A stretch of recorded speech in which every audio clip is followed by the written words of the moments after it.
the fire. To Moses spoke the Lord's desire. Go and tell him, make it so. Thus saith the Lord, let my people go. Let my people go, set the captives free. A promise made through eternity. On cloud and flame I'll lead the way. Deliverance comes at break of day.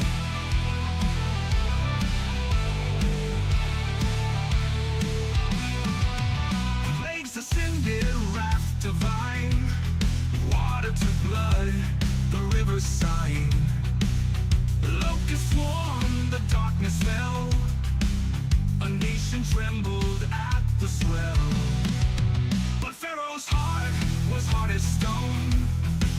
He clung to power, his throne alone. Yet my hand is mighty, you will know. Thus saith the Lord, let my people go. Let my people go, set the captives free. A promise made through eternity. A cloud and flame I'll lead the way. Deliverance comes at break of day.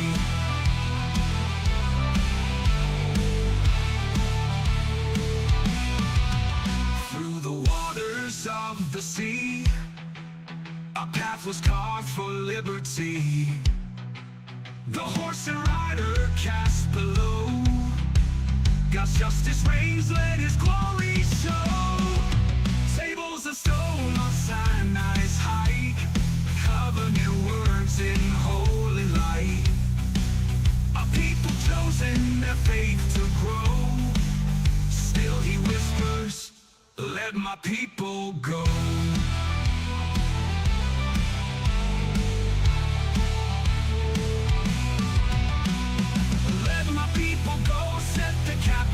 Free, a promise made through eternity.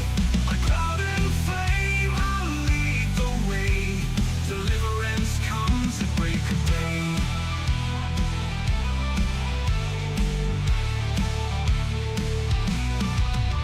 Through the wilderness to promised land, guided safe by the Lord's command. The song of Moses the people know. Thus saith the Lord, let my people go.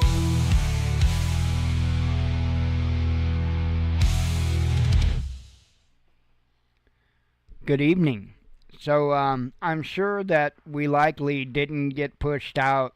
We never do. But even less so this evening, simply because of the title of the show. So there is not going to be a monologue tonight. It's not a night for that. I have invested my entire day in trying to get to the bottom, trying to gather as much information as what I can in order to try to piece together just what in the hell happened in New Orleans. So real quick, before I go any further, I've kind of got this thing when I start the show, the Bible verse video for that night or the song I do that night, I make it public right after I start the show. So pardon me while I took a second to do that. And I've got song number 3, which is what? Heck, I don't know. I should probably know my books of the Bible better. The number 3 book tonight, I believe, was Exodus, right? So that makes the next one Numbers, I do believe. Numbers. And then Deuteronomy. So the next one will be Numbers. That I'll release tomorrow night. I've almost got the video done for it. I got to do like the last chorus and the outro as far as lyrics, and it'll be done. I'm really enjoying doing this. That is no doubt. You know, if I can use evil's tools, and don't misunderstand me, I think that AI definitely has some evil attributes to it. Is it entirely evil? Is it a tool from Satan? No. No. But you can damn well bet it's going to be one that he uses. So while I have access to it, I'm going to use it against him. Sounds like a pretty good deal to me. So, as I know you've heard many times over today, there was a horrific incident that happened in New Orleans. I have been wading through as much news and information as I could all day, trying to piece together what I feel some pretty important components to this. Before I get started on that, I want to make a comment. So this guy, apparently a couple of hours before he went on his rampage, had posted on social media. And apparently it was something to the effect of some real radical type of stuff, more or less indicating what he was about to do. Now you and I can't see that because they, those, them have done destroyed every bit of that. Well, I mean, they've got their copy, but no copies left for us. Gotta love how that works. I made a video just the other day. Let me see what day it was. It was, oh crap, I didn't put a date on that. Usually I do. Dang it, man. Hang on. Let me see if I can see it better. The 27th, okay? The 27th, I had put out a video about reporting a post on Facebook. And I still got a copy of that post right here.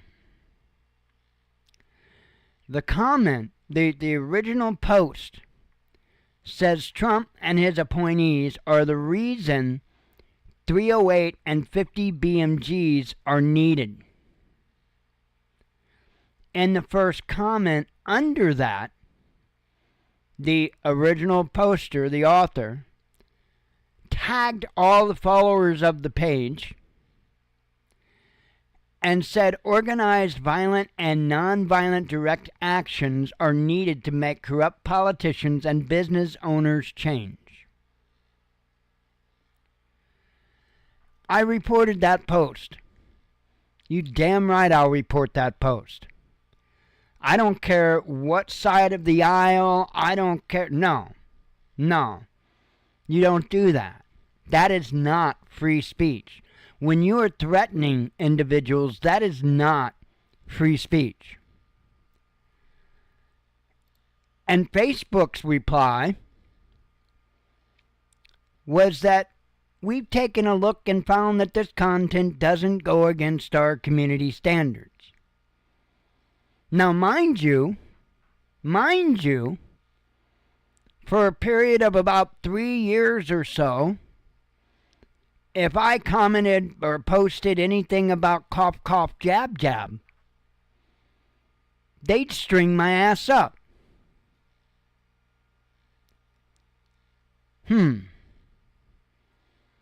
So, I'm having a real hard time understanding how this works.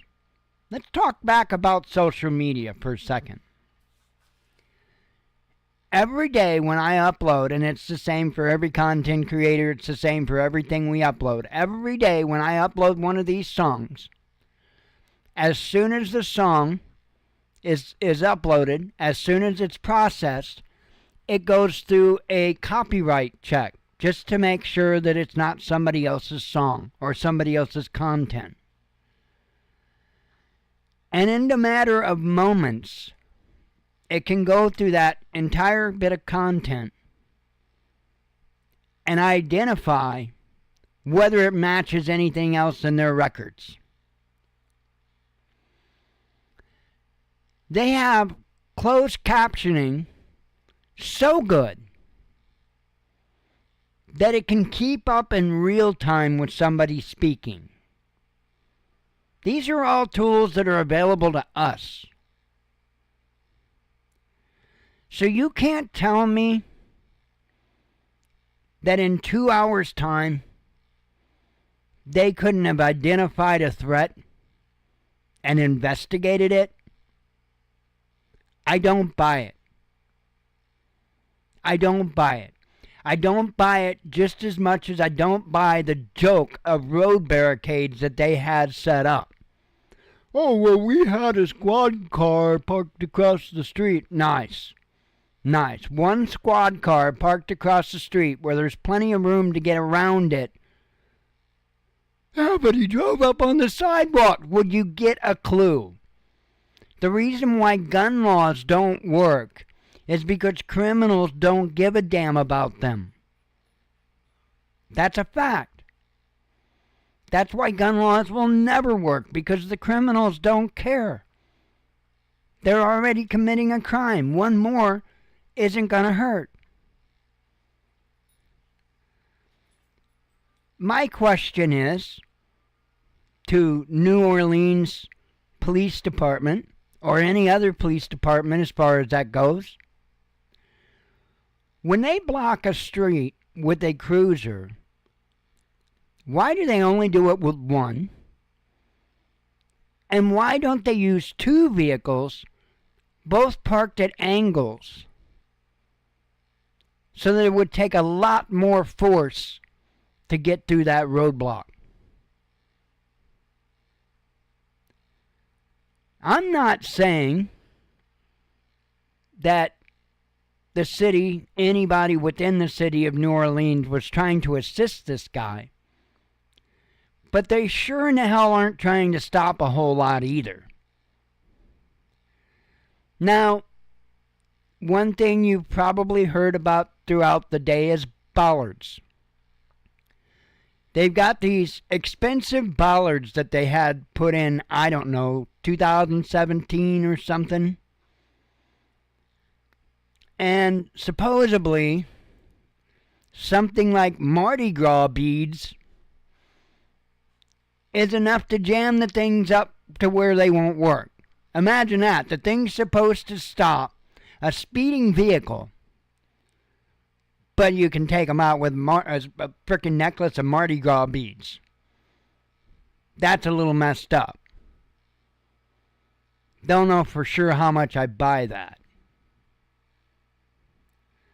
But here's the thing. They've been revamping them. They've been fixing them because of this upcoming Super Bowl game.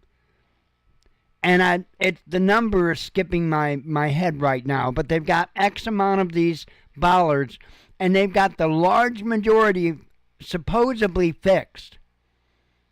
Let me repeat that. They have the large majority supposedly fixed. Can anybody explain to why not one of the damn things was up? Not one. If you've got, we'll say 12 out of, I don't know, I know 16 was a number that was put out there. I don't know if 16 was the number they had fixed or 16 is the total number. But if you've got 12 out of 16 working, why in the hell isn't 12 out of 16 up? Again, I'm not saying that there's complicit, involvement. But there is a lot of damn good questions that aren't being answered. And when they are asked or somebody gets near the question, they dance around it. Now, the first thing that I recall from this morning was the press conference, and the mayor spoke. And I don't happen to have a copy of that particular video, but the mayor had spoke. And she had flat out called it a terrorist attack.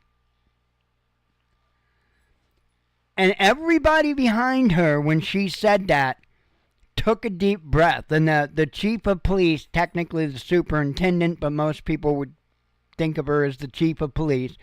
They've got it's a parish, and they've got all different kind of names and all of that stuff down there. So that's why she just says chief of police, because otherwise everybody's like, well, what the hell does the superintendent do? Well, that's the chief of police. she just flipped out when the mayor had reported it as a terrorist attack. Now, before this press conference had even happened, before there was even a press conference, I had told Jen that it was a terrorist attack. Now, why did I come to that conclusion? Because of a picture that was quickly and widely shared. There is a flag on the back of that truck, and I know you can't tell what that flag is because one of these geniuses in authority have tied the flag up. Now, if you look at it, and let me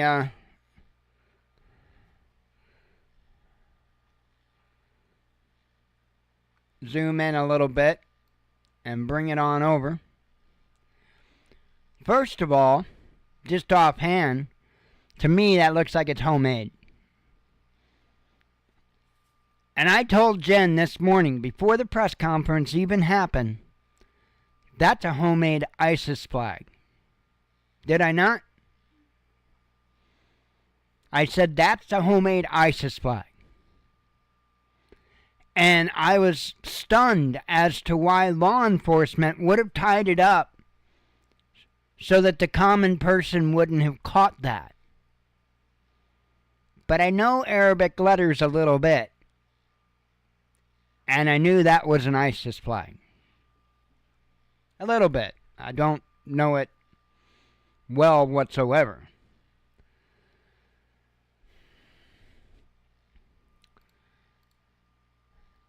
It's insane. It is absolutely mind-blowing insane. I got a little bit of a short video I want to share with you. If there is one thing about government or politicians that I'll pray, I pray that every state in the United States has at least one Senator John Kennedy. I'd like to bring up Senator Kennedy.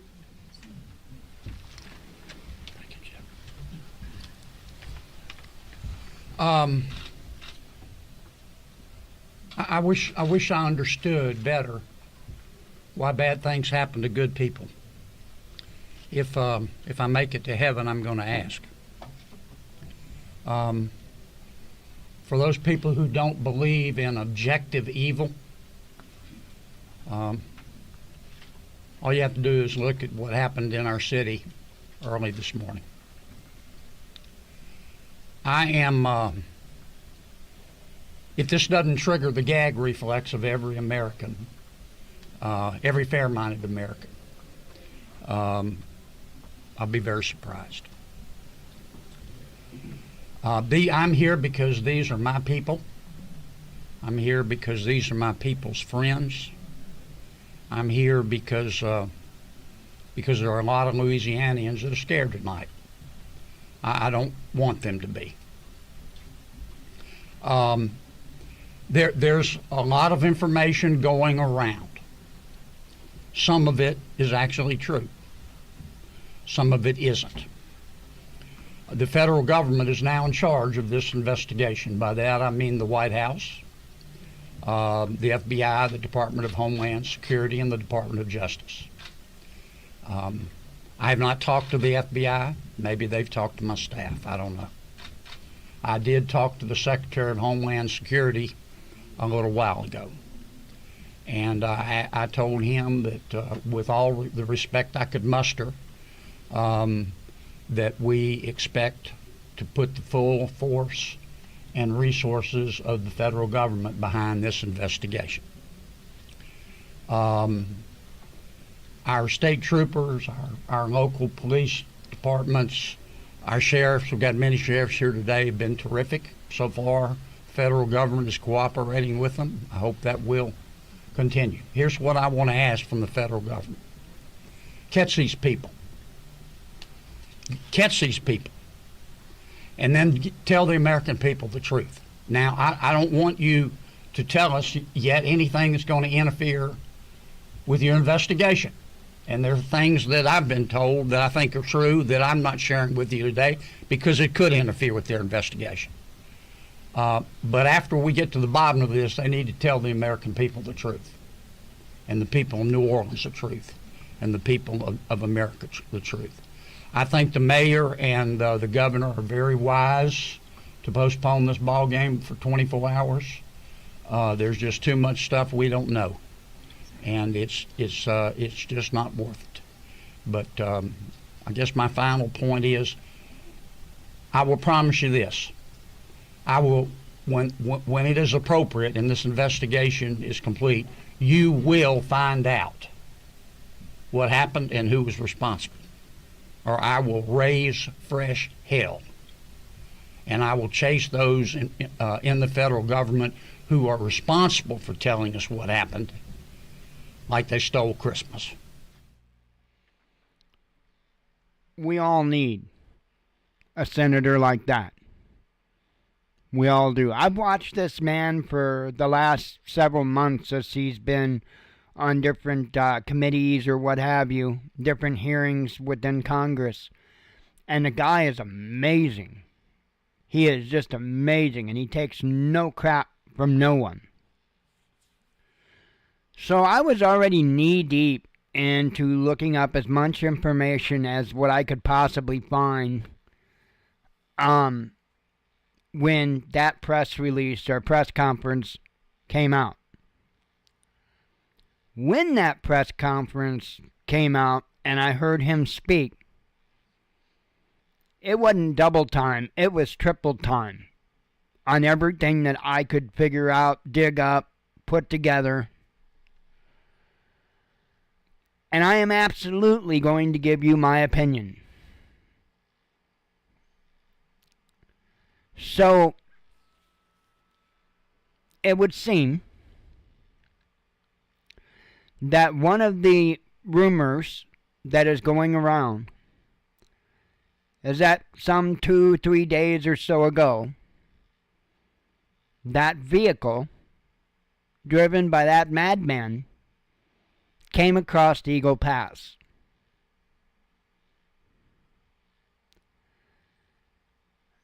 Well, then a little bit later, the information came out that this guy was born in the good old USA, lived here all of his life, served in the military.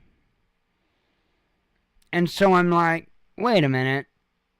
So, if he's from here and been here, then why in the hell would that vehicle with him in it be seen at Eagle Pass?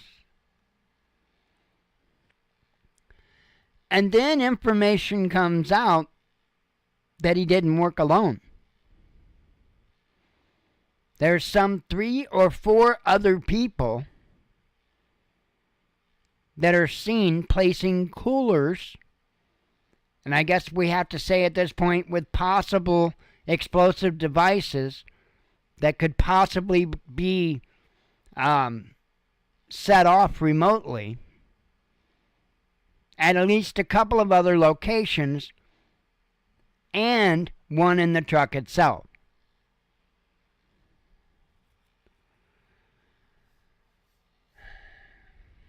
My question is, number one, is the information about Eagle Pass true?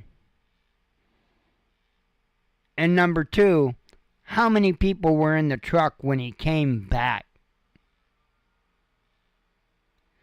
Because I firmly believe right now at this point, our border is so porous that that guy could have went down, picked up ISIS operatives, and drove right on across the border and right on to New Orleans to commit this. Now that's a guess, that's speculation.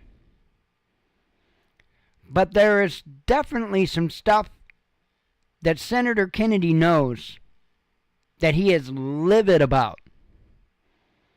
And when I searched my brains for what all he could be just that pissed off about, the ability to go across the border and bring back terrorists that easily tops the list.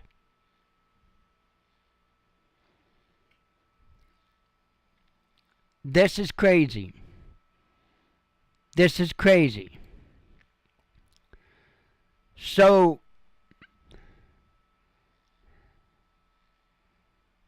what? Okay, so I've got CNN up. I know, cut me some slack, right? But I've got CNN up, right? Because if there's something to do with an attack, CNN's a good one to follow. You may not get the correct information, but you'll get the latest bullshit, if you know what I mean. And right now, it seems like we've got some pretty late breaking bullshit, while they say 46 minutes ago. Listen to this. 46 minutes ago, it was posted that law enforcement is hours away from entering the home they believe is connected to the suspect. They've been there all freaking day. What are they doing? Eating pistachios? I mean, yeah, one more bag, Tom. When we get done with this bag of pistachios, we'll go ahead and we'll knock on the door. Okay, let's read the blurb. Law enforcement is waiting on federal authorization. Waiting on federal authorization. Who's going to sue them? Who's going to sue them? To search a Houston home they believe is connected to the suspected New Orleans attacker, a spokesperson with FBI Houston told reporters. Authorities are hours and hours away from being able to enter the home, the spokesperson said. What, they couldn't find a judge? Adding that they have been clearing the neighborhood and escorting people away from the area. No one in the area has been arrested in relation to the ongoing investigation, the official said. And we're going to get to that in a moment.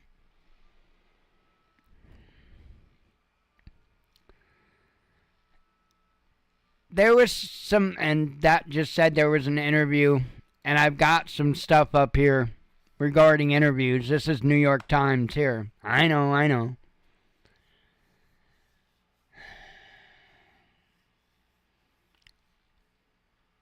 Let me just read you a little bit, and we'll go from there. Abdur-Jabbar, which happens to be the brother of this maniac, said that they had grown up as Christians and that his brother had converted to Islam at some point, but that he believed that if his brother had indeed been involved in the New Orleans attack, it was more some type of radicalization, not religion. Okay. And when I say that, I mean okay. Man had a lot going on. That is a fact. We're going to get to that. Dwayne Marsh, who was married to Mr. Jabbar's ex-wife, Nikidra, and I don't know if it's Charlie or how that's pronounced, also said that Mr. Jabbar had converted to Islam. Mr. Marsh said that Mr. Jabbar and Miss Charlie had 2 daughters aged 15 and 20 who are a mess after the attack. I guess so. In recent months, he said Mr. Jabbar had been acting erratically, being all crazy, cutting his hair. Mr. Marsh and his wife then stopped allowing the daughters to spend time with Mr. Jabbar. He said Mr. Jabbar's brother said he also had a 6-year-old son. About a year ago, Mr. Jabbar moved into a rented home in a Muslim neighborhood north of Houston, apparently the one that they've taken all day to enter. On Wednesday, much of the neighborhood, including its local mosque, was blocked off by law enforcement as FBI investigators searched along the area of trailers and small homes.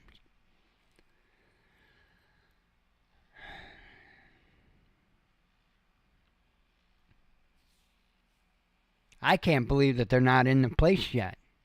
That's new info for me. I thought they'd done long been in the place. They haven't even been in the guy's house yet.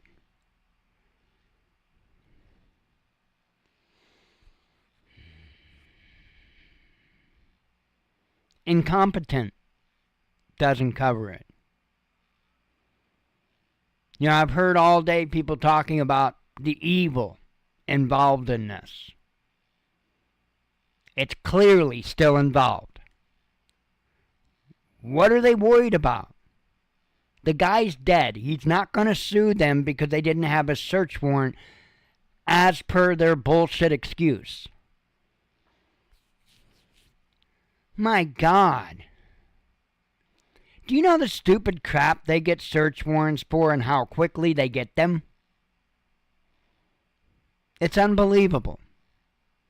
It's unbelievable. I know from not personal experience, but I've had friends that literally, from the time of a traffic stop, while a cop was there, was able to get a judge contacted to get a search warrant for their home. And the kicker is, during the traffic stop, nor when they entered the home, did they even find anything illegal. I wish that man would have sued the hell out of them, held them at gunpoint, made his kids get out of the car. They were screaming and crying, scared for their dad's life. Possibly for their own, I couldn't tell you. They found nothing in the vehicle, so turned around while holding old boy at gunpoint, contacted a judge to get a search warrant for the home that they searched and found nothing. And you're going to tell me that it took over 12 hours to get a search warrant to enter this house? Bullshit. Man.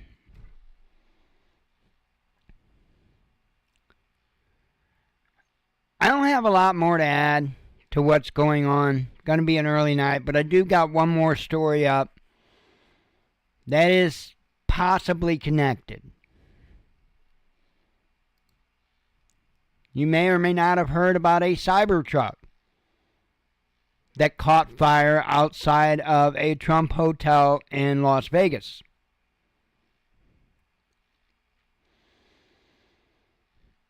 That Cybertruck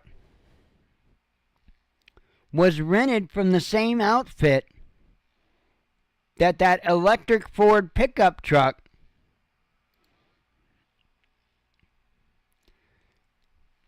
this is an electric pickup truck was rented from the same place that this Cybertruck was rented from. The same outfit, the same guy. I guess he owned a business to where he rented out vehicles. It's insane. It is so massively insane. Now, I've only seen one bit of a short-ish video of this Cybertruck ordeal because I've been more focused on New Orleans. And I know that lithium batteries, if they're in like packs, the packs will, when they catch fire, when they start to chemically react, the packs will swell up like a balloon. And in some cases, they can let off a kind of a whistling sound as they combust. And I heard a bunch of whistling amongst the flames from that Cybertruck. But they sounded a hell of a lot more like Whistler bottle rockets than they did a battery. And I don't know how the Tesla batteries or the Cybertruck batteries, what have you, I don't know how the actual cells are packaged, how they're assembled. I have no idea. I thought they were like 18650 cells. I thought, but I got no idea. I've never looked into it. I'm not Powerwall money rich, so I've never looked into it. Otherwise, I would have. I'd love to have a Powerwall. Because, I mean, come on. Anybody with their brain working in even the least bit of capacity would love to have a Powerwall. So you can power your whole damn house with it. Yeah, the batteries out of a Tesla. It's amazing. I've seen people build their own Powerwalls, and I know they used 18650s. That's why I'm questioning whether or not that's actually in the Teslas and whatnot. I don't know if that's what's in the actual Tesla batteries or if they use the packs. It's crazy. It is crazy. This is clearly an ongoing situation. Who knows how long it will be ongoing? They've already made it very clear that this isn't a lone wolf situation.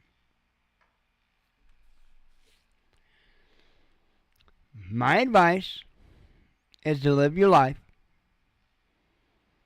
If it's legal for you to carry, whether concealed or open, however you feel best, I would encourage you to do so. Legally, lawfully, and most importantly, responsibly.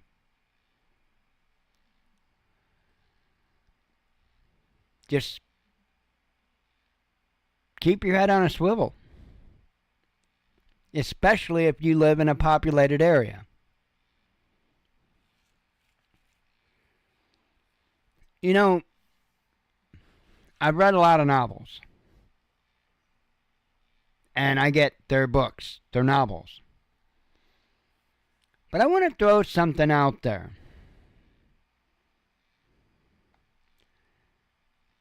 You may or may not know what a mortar is. And I'm not talking about the firework. I'm talking about the military weapon. In more than one of the series of novels that I've read, an attack starts out with people using mortars. Now, I don't know the range on just your average mortar, but I know it's far enough to get outside of most circles that would be looked at.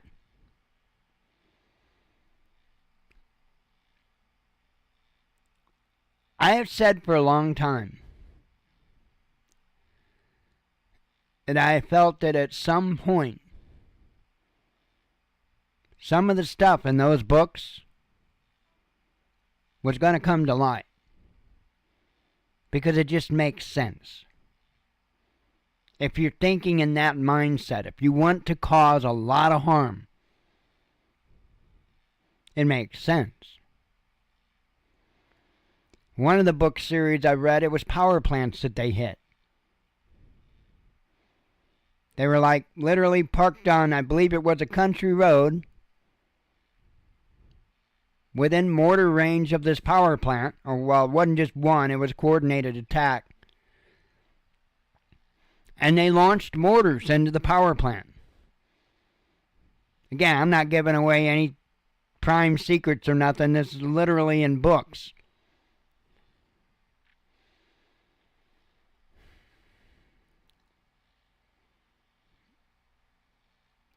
I don't want to fearmonger. And I'm not going to do it.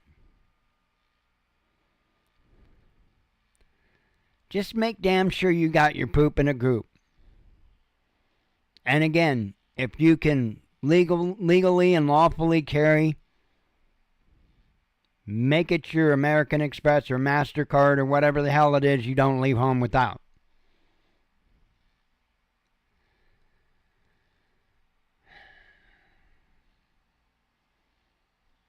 I hope, I pray that this is the end of it. But I'm not going to foolishly believe that and just close my eyes. This could have very well just been the beginning. I've expected this for a long time. Because if you want to get the American people, that's the way to do it.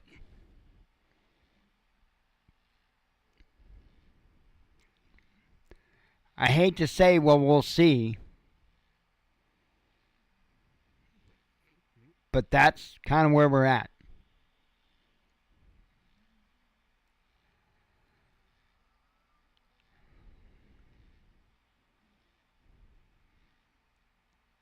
I really didn't want to start off the new year this way.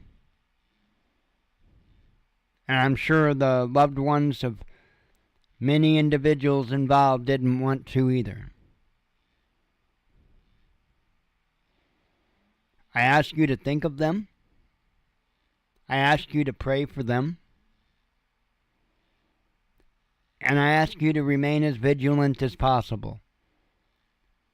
And if you see what we'll just call odd behavior on social media or anything like that, people making threats, anything, please don't just ignore it and go past it. Report it. Report it. Facebook clearly wasn't going to do anything with what I had reported. So what did I do? I came to YouTube and I made a YouTube video of it.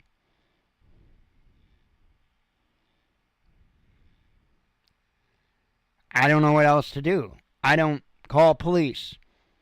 And that includes FBI or DOJ or... No, I don't. I don't. If you walked in my shoes, you'd understand why.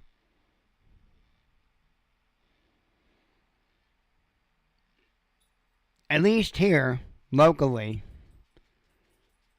there are different classes of people. And I don't belong to the class that they give a shit about. They've made that very clear. I belong to the class that they'll jump at the chance to screw with me. That's the class I belong to.